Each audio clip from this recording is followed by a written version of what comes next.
Hello and welcome back. This is David from the Personal Finance Squad. We just finished up with the Dependent Care Assistance Plan.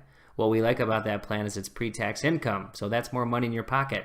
However, on the opposite, we have credit card management. And credit cards, if you do not pay the card off every month, that means you are having interest calculating, which is considered revolving debt. So what we've done here is taken some examples and providing you more to your budget.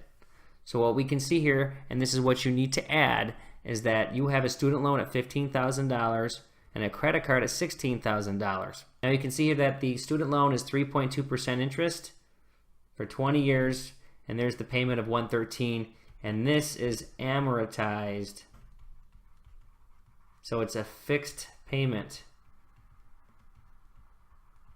Now the credit card is revolving,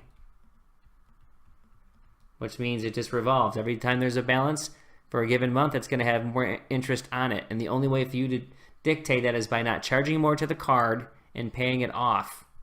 Now, if you're a regular credit card user, you can charge all you want. As long as you pay the credit card off within the month cycle, you will achieve no interest to pay. Now, but in this case, you can see that there's a 12% interest rate, and there's a minimum payment currently of $324.53.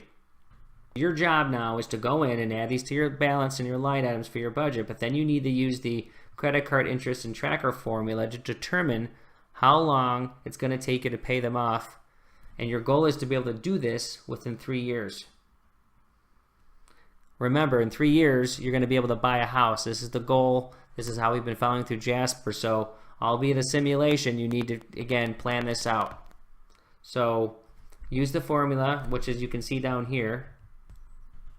Took this from the chapter sample and from the website. This is the actual grid you would use, and you would input your numbers, and you can see right here that 6,000 was the beginning balance, and that's how you should put the first number, and make sure that the daily balance is the same because you're starting this from scratch, and then all these numbers here are going to populate for you automatically. Now what you can do is obviously you want to leave this at 0. And what you need to do when you determine how much money you're going to put toward the credit card every month is change this payment right here. So even though this calculates, the calculation will go away because you're just going to input the number that you want. So you could sit there and say, you know what, on this $236.97, this month I'm paying $500. And then all these numbers over here would calculate every month. The begin balances will all fill in on its own. So remember, paying off the highest card first is what you need to do. In most cases, the credit card is what it is. And how you want to think about this is, I have my budget and I'm going to commit how much money. So what I'm saying here is that student loan will be a fixed payment.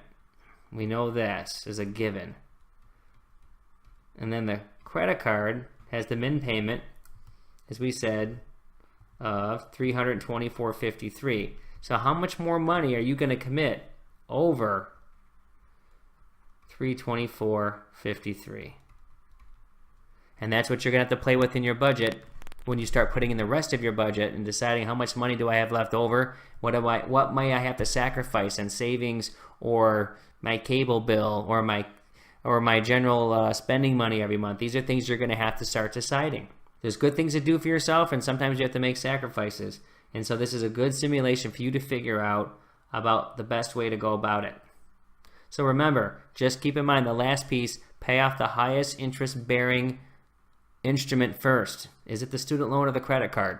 And if you have any more questions, go back to chapter 8. There's a video instruction there, and there's certainly the PDF version because this is a little more different than what you're probably used to doing. Now what you can also do is seek bill consolidation. Okay, so we've cleaned up the sheet a little bit here, and we are going to throw in one more little wrinkle.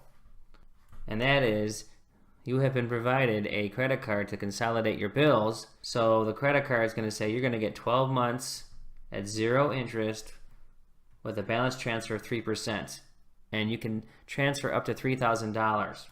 So what that means is that $3,000 times 3% would charge $90. So that means in the first month's bill, your balance would be $3,090. So you need to figure this out. One is to use the credit card offer Then 2, determine your 3-year plan.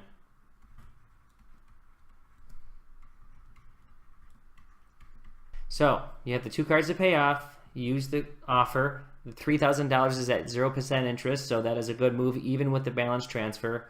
And then determine how much money you're going to put toward both of these vehicles that are charging interest.